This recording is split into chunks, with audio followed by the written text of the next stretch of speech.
Ladies and gentlemen of the media, a few minutes ago, I signed a directive declaring a high-profile person a fugitive from justice. This person is wanted by the OSP to answer charges in respect of several cases, including the following. 1.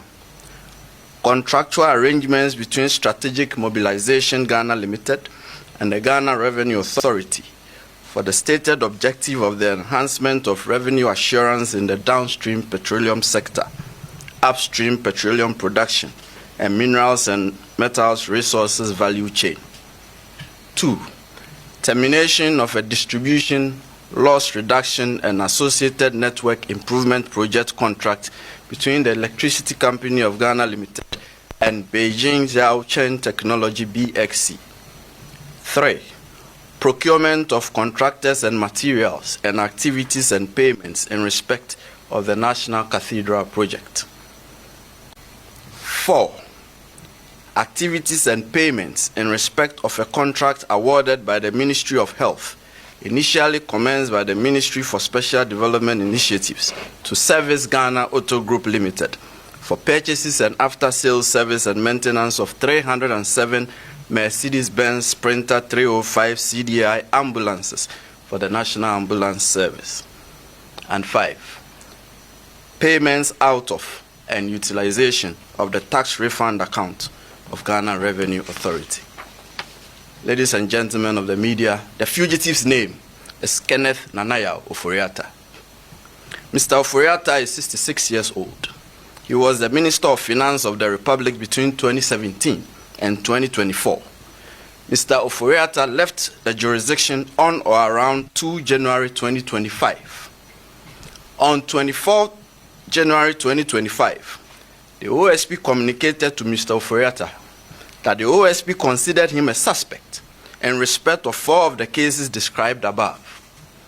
Mr. Ofori-Atta was directed to attend in person the OSP on Monday, 10 February 2025 at 10 GMT for interview. By communication dated 31 January 2025, Mr. Ofori-Atta instructed his lawyers to inform the OSP that he was out of the jurisdiction indefinitely on medical grounds, and that the firm will notify the OSP of his arrival in the country in aid of rescheduling his personal attendance at the OSP. Further, the firm offered its willingness to provide the OSP with any information the OSP may require to aid in the investigation until his arrival in the country.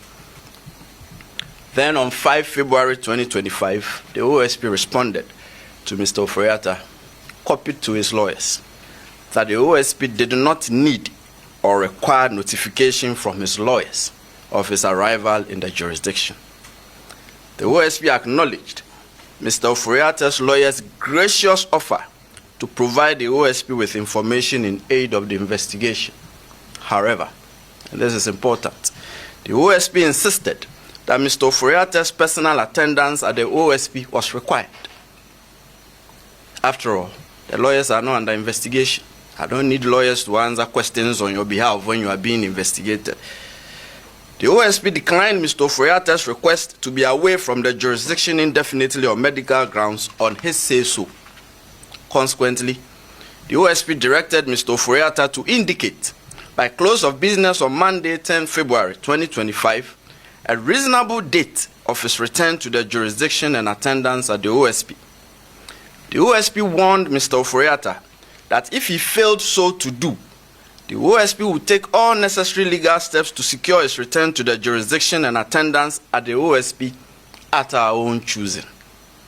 Subsequently, by communication dated 10 February 2025, that is just Monday, Mr. Ofori-Atta's lawyers transmitted to the OSP a generic letter procured by Mr. Ofori-Atta purporting to be from a doctor in a foreign jurisdiction, stating that Mr. Ofori-Atta had been seen and evaluated, and that he was undergoing further testing and management and possible surgical intervention at an indicated future time.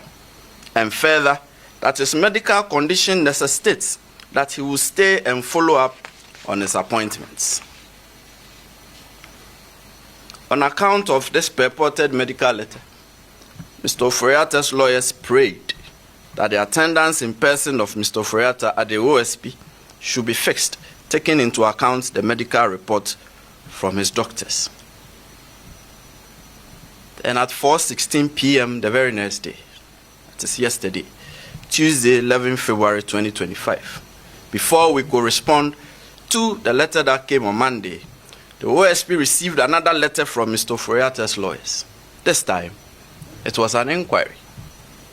Mr. Ofori-Atta's lawyers wanted to know, and they stated that they were informed by the household of Mr. Ofori-Atta that in the morning of Tuesday, 11 February 2025, that is yesterday, 12 men, comprising 1 police officer, 4 military men, and 7 other men in plain clothing, visited Mr. Ofori-Atta's house, and that by threat of force, they were able to enter Mr. Ofori-Atta's house, and they undertook an exercise purporting to be a search of every room, office, gym, and other spaces in the house. Mr. Ofori-Atta's lawyers then inquired if the OSP could confirm that the actions of the 12 men were the instance of the OSP, so as to enable them to decide if a complaint to the police would be unnecessary.